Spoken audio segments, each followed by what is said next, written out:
Testing. Do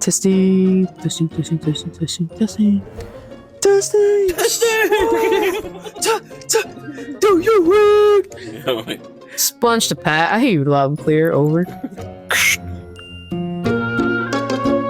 Hello, and welcome back to another episode of In the Shits, and the shits that we call the world. In the shit. And the world is the shit, and we are in the shit. It's not the shit, it's like shit. It's steaming, hot, nasty, stinky, crusty, musty, dusty, rusty shit. Yes. And we're going to be talking about how that makes us feel.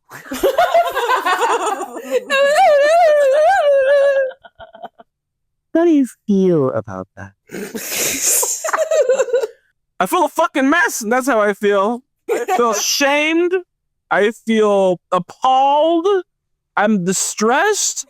My anxiety is through the roof because the world is in such a weird state right now. And I think it's giving George Orwell Big Brother vibes. Yeah, it's giving oppression. It's giving like we're rewinding back to fucking 1932. You know, it's just there's no progression. It doesn't feel like we're progressing.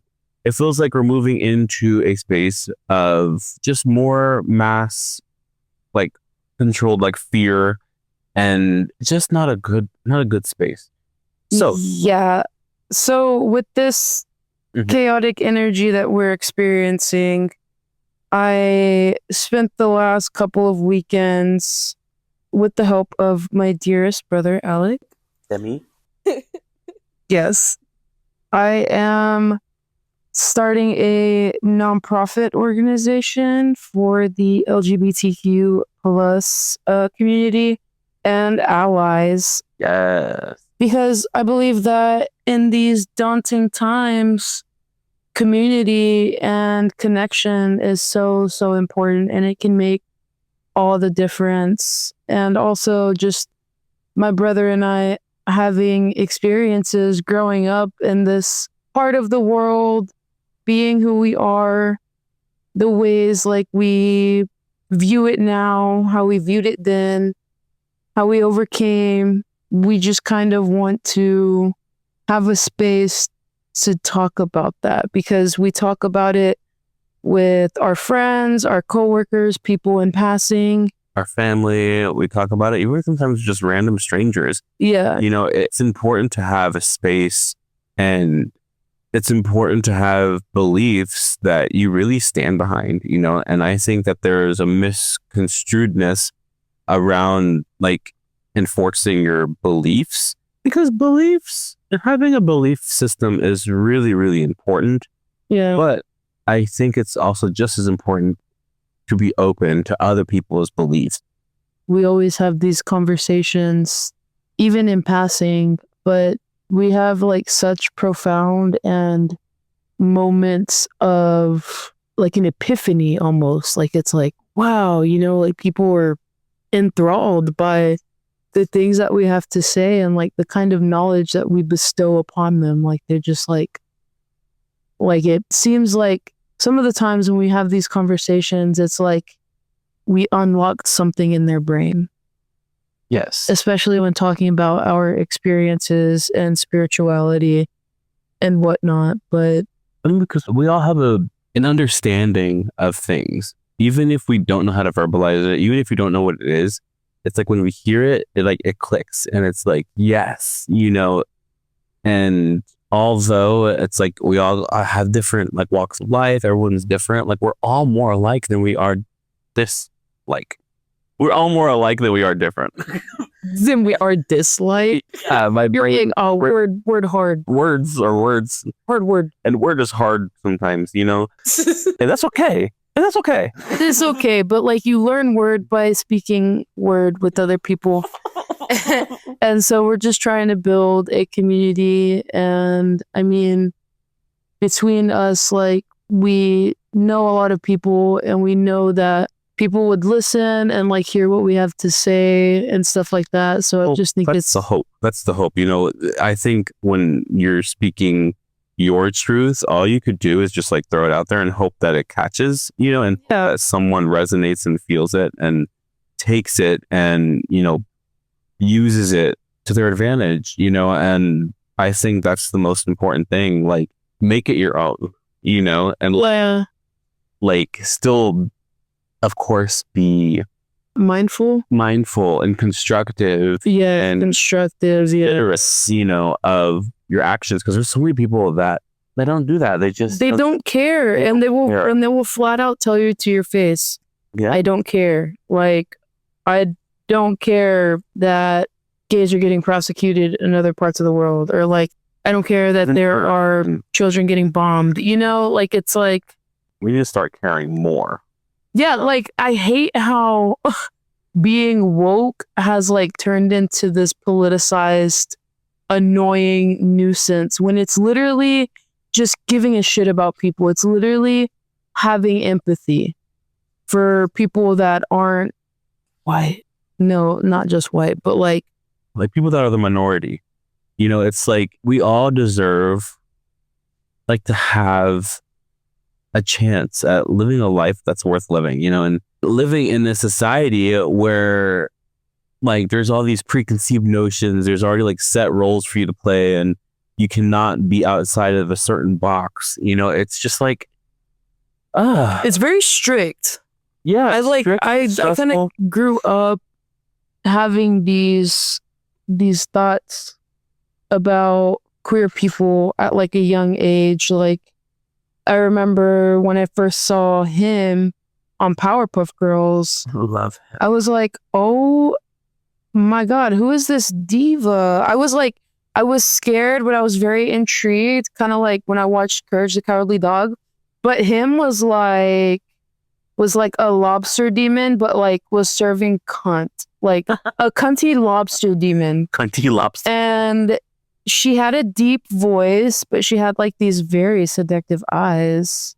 And like was just so fucking sassy. And as a kid, I saw that and I was like, oh my God, that's the devil. Like, what? That's evil. Like, I kind of it was instilled in me that like, yeah, if you're gay, you're going to hell. Like, at one point in my life, I believed that. Yeah. So much so, I told myself I wasn't gay.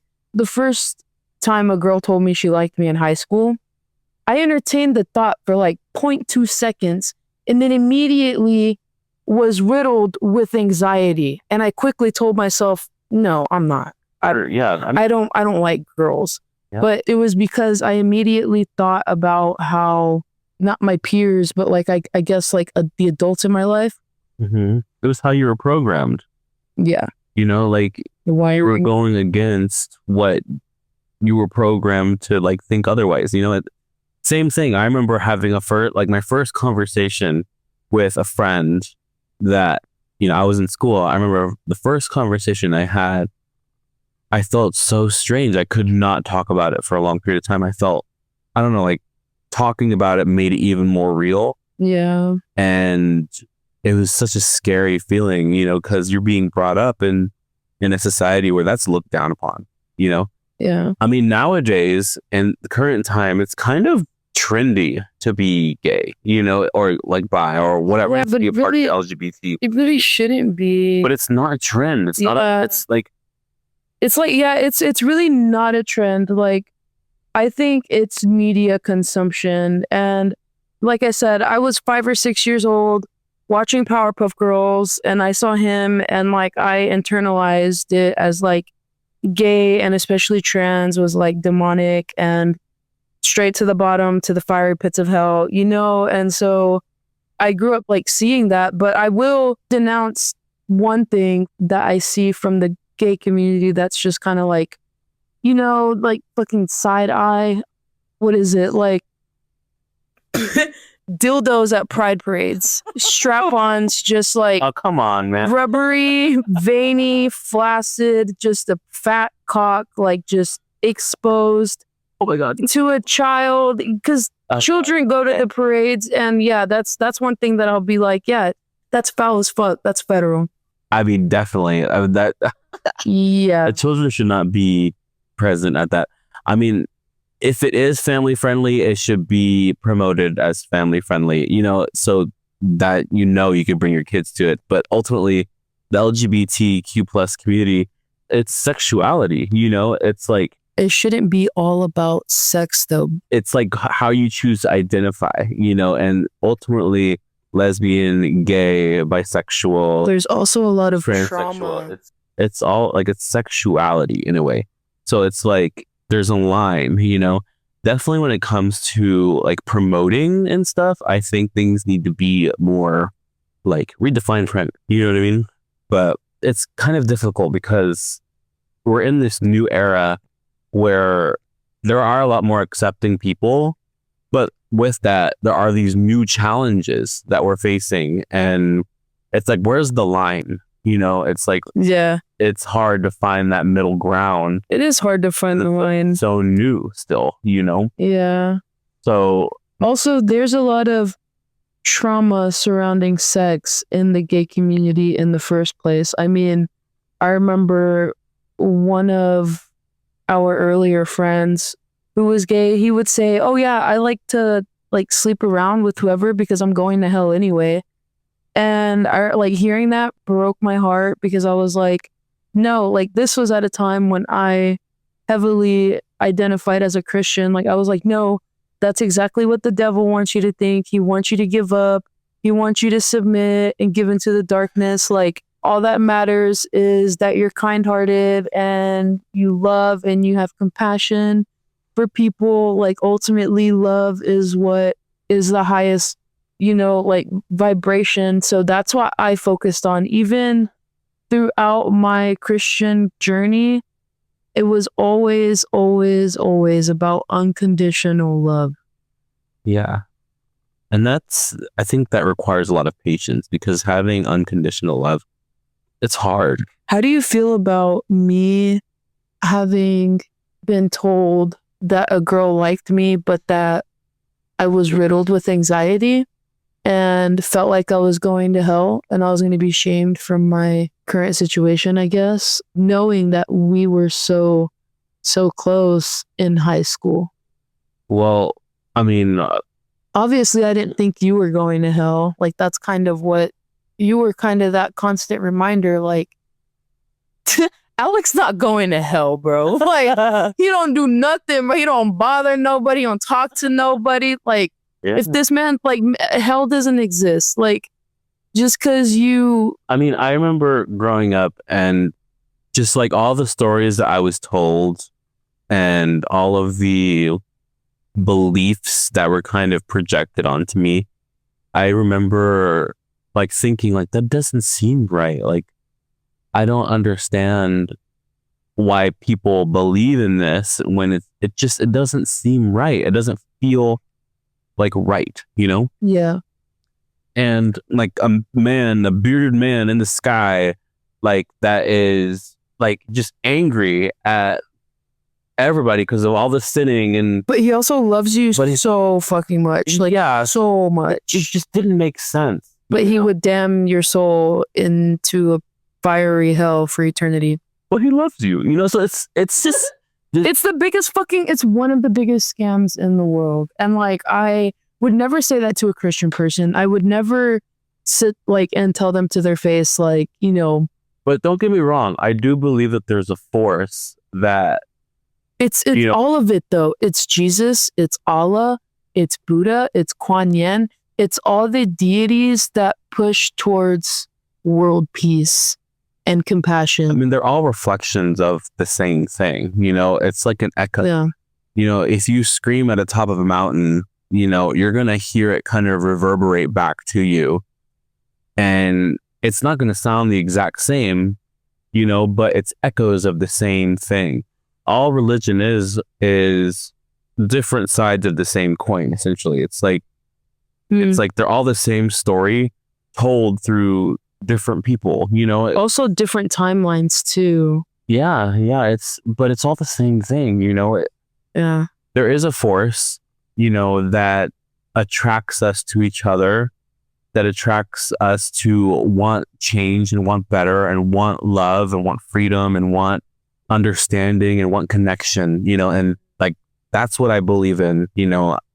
It's difficult because it's like, it's human nature to want to connect, Yeah. and what always helped me was looking towards nature, because nature was like the true source of like balance, and like homosexuality, it's within nature, like Yeah. all these animals, different species, like they all practice some kind of like homosexuality. There's some species that can change their genders, so it's like, or their sex, like their makeup, their DNA makeup. Not even that. In the native culture, there's such thing as two spirit beings, which could be, somewhat relevant to trans community, I would say, but I wouldn't completely quote me on that. But that's just one of the arguments that I've seen. No, absolutely. It's existed. It's always existed. And just how we're watching We're Here, how there's like literal, female presenting persons with beards or like with, and who just don't want to shave it. Like there are people out there like that. Absolutely. Who are born with both parts also. And that's the thing too, because I feel like and all of them. we all have masculine and feminine energies like within us. Some have more masculine, some have more feminine, whether you're male or female externally. On the inside, we all have a feminine and a masculine. And we have to balance that within each of us. It's not about being a good person or a bad person, because I don't feel like humans know the first thing about being, a good person, but it's about balancing your angels and your demons, because sometimes you might need your demons to like defend you, to protect you in a way. You gotta pick and choose wisely. Like, absolutely. That's where you're practicing discernment is so important, and choosing your battles, and knowing what to put your energy towards, knowing what's worthy of your energy, knowing, like knowing what you feel comfortable with, what you like to be around, the kind of people you like to, spend time with. Yeah. Because you are who you hang around with. And it also, another big part of my journey is like learning myself through meditation, reflecting on times like in my past, like when I was younger or whatever, and understanding how I felt in the moment, and also getting more in tune with my body.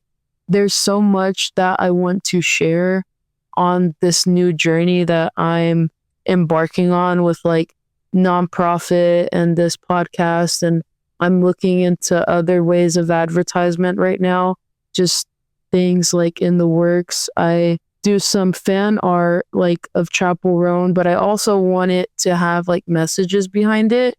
And I'm doing like giveaways through my Facebook group and also on the Twitter Stan account that I run to really expand and just promote what I'm trying to do. And what I'm trying to do is empower the community that we subscribe to. And if you don't feel what we're saying, then you're just not part of it. You're not part of the DFW's Pink Pony Club, and that's okay. We're not going to be for everybody. Like, that's something that's really hard for me. Not really hard, but like is definitely one of the challenges that I know I'm going to face. But I just am accepting that this is not going to be for everybody. And there are going to be some people who will come at me about it, about what I'm saying and what I'm doing or whatever. And that's completely okay. Anybody who knows me knows that I can yap laps around anybody. So any of the concerns, like, I am ready, but I know I mean well. I know I've done enough work on myself to stand on what I say. I know what kind of person that I've been through and through. So that's really all that matters. Yeah. I mean, stand behind what you believe, make waves, it's like believe hard and have no regrets, be unapologetic, So that's how we are, but like the goal is to empower others to be that way. Like we do that just by connecting and creating the space. And so this is just, we know it's not going to be for everybody. that's okay. Yeah. But if it's meant for you, and if you decide to listen, if you decide to like, if you decide to follow or Keep up. or like whatever Yeah. it is, like we're thankful and there's gratitude behind that, because none of us have to really do anything, but having the want or the desire to make change is so important. And sometimes it starts just by listening. And with yourself. Absolutely. Listening to yourself, actually. But if you're unsure, ask somebody, talk about it. Yeah. You know, like don't be afraid to have, Or even ask me, like, for as long as I can. Like, I am open. I love talking about feelings and emotions and like trauma dumping. Like, to me, I can only take so much of that. But I definitely try my best to be as open as I can and as honest and raw as I can. some people can be insufferable about it. Like, they like kind of give off that, like, woe is me, you know? Like, Yeah. oh, poor me. feel bad. Especially if they're not like used to opening up, you know, Yeah. and they hear like someone is actually listening to them and they feel heard, Yeah. you know, it might be like a new feeling to express all of these emotions and to actually have someone Yeah. that like hears you, you know, like truly hears you. Yeah. And I could see how that could get exciting, you know, but Just like start just fucking spilling everything. I've had some people do that before. I'm guilty of it too, you know, Yeah. we're all kind of guilty of it, but But like, yeah, sometimes I can tell that like this person's not going to do anything about their situation until they stop repeating these patterns, you know, or like these habits, like constantly. yeah. Like, I don't know, like the first thing that I kind of think of when someone starts to tell me something unfortunate, I listen to what they subscribe to, like what they're in agreement with. So if they're like, oh, I'm always going to have a bad birthday. Every birthday, it's just so ass, you know? Mm-hmm. And so I'm like, in my head, I understand that they like subscribe to that. That's like, I don't know, a key word that stands out to me. So I'll go back and tell them like, well, you're kind of setting it up yourself. You know, you keep saying that, then it's going to happen. But also in that moment, people like to validate themselves. Mm-hmm. They're like, oh, I was right. Birthday was ass. Mm-hmm. I'm like, of course it was. You said it. Mm-hmm. You brought it on yourself. So that's the first thing. That's also something that I want to talk about at some point is, what is it? Conscious language, which is being aware of what you say, because words have weight. Yes. I mean, people say sticks and stones may break my bones, but words will never hurt me. And for me, it's like, To a degree, yeah. I mean, words can only hurt if you allow them to. But You have to carry like, it's like you have to carry maybe like your word, like as if it's heavier than you would somebody else's. exactly. And that's what I'm saying. As someone who really is intentful of their words and mindful and considerate with their words, for someone to be around someone who's not as considerate or not as mindful, or, you know, it's hard, you know, it's really difficult because to be able to communicate is actually really a gift, you know, and An art form. it's definitely an art form. It's a skill, you know, and it's difficult, you know. It is. No, it's not just I mean, yeah, that's part of it, but it's it's not just Riz, but the rizzing, I mean, that's hard. People that like literally flirt for fun and they don't mean anything by it. I'm not one of those people. Me neither. I'm so And like, awkward. I don't really know what that, I guess I know what it is, but I just like, I don't know. I can't see. You don't know what it is for you. Yeah. I don't know what that is for me. Like, you have to practice, you know, and put yourself in those positions. So awkward. I'm not like, I swear, like maybe I'm asexual or some shit, but I'm not motivated at all in the slightest sense with sex. I'm not motivated by it. It's not something that like I think about or anything. Like literally, somebody has to make me laugh. Like I have to like you got to be witty. Yeah. You got to say some Off the wall shit. You gotta like have like sass. You gotta have character. I was thinking today on my drive to work, I was thinking about, like a perfect counterpart, whatever, like somebody that would compliment me. As we do. I wouldn't want someone to live in my shadow. I wouldn't want someone to just be like, okay, because of how I communicate, how I come across, like me. I want somebody else to like be in their spotlight too. Like the person that I'm with. Yeah. I wouldn't want, because I thought about it and I used to be into like, the shy, mysterious, very quiet, soft-spoken, like girls. Like me? Yeah. Well, I was. I'm not as like soft-spoken. No. But yeah, that like used to be a thing that I was into. And then I like thought, like recently I was just like, that's kind of boring. I would get bored. Yeah. Because boring. Yeah. Girl, I don't want to leave the house. I don't want to talk to nobody. I don't want to do anything. Yeah, girl, I know you're so boring. You never want to go anywhere. I'm just fine, like staying at the house, minding my business. Yeah. I just gotta push your boundaries. I just gotta ask you like 3 more times afterwards before you give in. Yeah, honestly, it doesn't take much. I mean, I think, because I won't want to do it, but once I'm doing it, like I'll find the ways to enjoy myself, and I'll find the ways to accept it and have fun. Like it's hard, because it's like I don't know. I think it's hard for you. It's hard for me. I don't know why. I think just because I don't know. Like I just try to be intentful. You're a Cancer. You're a homebody. I am Cancer. I like to just be safe and comfy. I just like to be at the house with a book and coffee. Like you were just so nurturing and reserved. Yeah. Me, I'm double Aries. I'm chaos. I'm energy. Yeah. I'm so evil. No. Bouncing off the wall and shit. Always ready to do something. Always getting up. Always talking to somebody. I'm like, girl, just take a breath.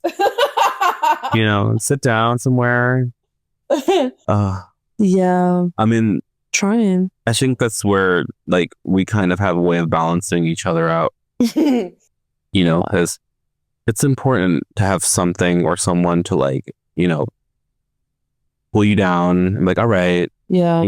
Like. Well, and I won't say pull me down. I just think it's important to have somebody. Like grounding, like someone to just like help ground you a little bit. I mean, for me, I need someone to like pull me out of my shell and like get me out of there, And I feel like you need someone to just. I what? You need someone to just, What were the first 2 words? When? Just now? The first 3 words. You need somebody to just. You need somebody? Yeah. Well, you don't need anybody. Thank you. But I could see you as something. I could see you as.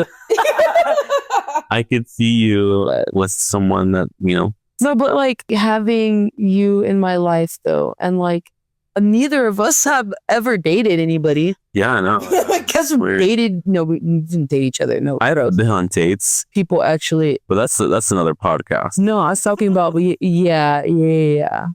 We should have like a whole dating like experience at some point. This is going to evolve into something great. Because I feel like recently, like we've been wanting to push ourselves out more into the dating pools.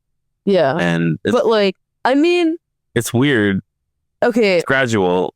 Us having never dated anybody, but like always having each other since high school. It's kind of like, I don't know. Well, I think because we are also open with each other. Yeah, it's like we don't feel like we really have to, because we're already like really open. Yeah. It's a lot of things, with each other.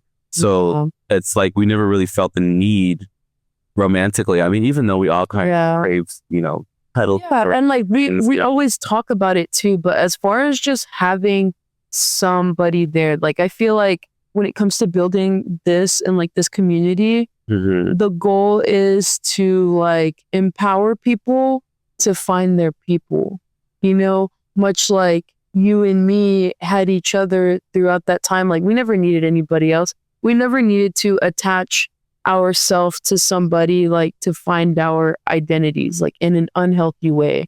with expectations, because had I dated in high school, I would have probably got some trauma, like by just loving to no ends meet, like falling for the manipulative tactics and like being very submissive, getting myself into some shit. Like I can see that happening in my high school years, but it just didn't happen for me. Probably because I looked like a boy in high school. But No. I just had like the emo fucking Justin Bieber. You had a teeny weeny phase. Yeah. I actually had that hair. It's like it's just a different world, you know, and yeah, it's like, I'm kind of glad that's the case, because also we like grew too. Yeah. Like it is a different world, but we also grew up. Like we also learned things about ourselves since high school. And like I'm grateful to have been celibate for so long, because fuck, it's a mess. Like after high school, I hear about my friends and like what happened to them in high school and shit. And I'm like, oh my God, that's traumatizing. Yeah. I didn't even know he could do something like that, because it's like I went to school with all, you know. Yeah, like there's some shit. Like a lot of people, yeah. People hear shit about, you know, people that they went to high school with, about, you know, domestic violence, or oh my God, like, yeah. I don't know, like baby mom drama, or just like anything, you know. It's like we kind of were spared that, which is nice. Yeah. But like I also could see also, like if I was dating somebody in high school, I would be enthralled by them. I would only want to make them happy, you know, and like I wouldn't focus on me, you know, and wouldn't even know what that is. And I wouldn't know how to grow from that. That's what's like so frustrating about the judgments about homosexuality, because love is already such a confusing, weird, like topic and just emotion in itself. And when it comes to two people connecting and like love being a thing, like it's almost like it's unfair as fuck, because there's already so much trauma and destruction and violence that is a result of quote unquote love. And that's how fucking just confusing it is overall. Well, I don't think that it's because of love. I think it's... Well, that's why I said quote unquote love. Yeah. People will say that it's love when it's not. It's just like control. You know, it comes from a place of wanting control somebody. And reassurance. But also dominance too. Yeah. Yeah. And I think with men, it's like a reoccurring theme to want to like dominate, and, you know, but I've also seen instances, you know, where men don't want to dominate, you know, but they kind of have to keep up societal. They don't have to, but they feel like they have to. Because of society. Yeah. You know, and it's kind of like a backwards thing, but they will never admit that, because it's emasculating in a sense, you know. I mean, but again, it's what they have been programmed to think, like when it comes to what a man or like male being a male is. Also women, also female too. Gender roles. Yeah. Yeah. Okay, girl, we should probably wrap this one up. What do you think? It's just an abrupt ending. But ultimately, I think the theme of this whole thing is a messy intro. Yeah, definitely. But the theme is having a community and having people that you could go to and talk to, having an outlet to express your ideas, having a space where you feel seen, empowered, comfortable, and like energized to make a difference and make a change and speak up, and, you know. And it ultimately starts with yourself. And me as a double Aries, I'm going to teach you how to be strong in your beliefs and in your moral compass. And me as a Cancer, I'm going to try my best to guide how to be steadfast with your emotions and how to stand in them and express them constructively. And that's okay to feel them too. And it's okay. Yeah. Everything's going to be fine. Embrace them. Yes. Everything's going to be fine. With that said, thank you for tuning in. We appreciate your ears and the time. Ears. We appreciate your thoughts and your consideration. Thank you for coming to the Pink Pony Club, where boys and girls can be queens Every single day.